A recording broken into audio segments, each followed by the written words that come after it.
ભાજપ શાસિત ડભોઈ પાલિકાના પ્રમુખ પર રેતી ખનનનો આરોપ। ડભોઈ પાલિકાના પ્રમુખ બિરેન શાહ ખનન માફિયા હોવાનો આરોપ। કોંગ્રેસના નગરસેવક અજય રાઠવાનો પાલિકા પ્રમુખ પર ગંભીર આરોપ। કોંગ્રેસ કાઉન્સિલરે 6 દિવસ અગાઉ કરનેટ ગામે ઝડપી હતી રેતી ચોરી। રેતી ખનન કરતા પકડાયેલી ટ્રકો પાલિકા પ્રમુખની હોવાનો આરોપ છે।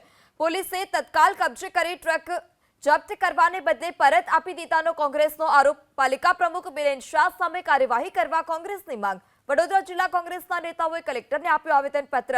કાર્યવાહી ન થાય તો ડભોઈ કોંગ્રેસના કાર્યકરોની આંદોલનની ચીમકી।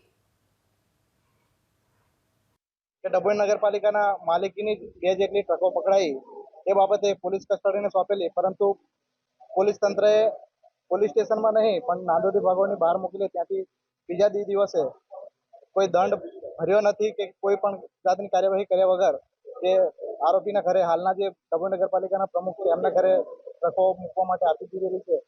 એટલે અમારી એક માંગ છે કે આવનારા સમયમાં જે કંઈક સંડોવાયેલા અધિકારી અને જે કંઈક સંડોવાયેલા ભૂમાફિયા હોય એમના વિરુદ્ધ કડકમાં કડક કાર્યવાહી થાય, અને જો આવનારા સમયમાં કડકમાં કડક કાર્યવાહી ન થાય તો ઉગ્ર આંદોલન કરીશું।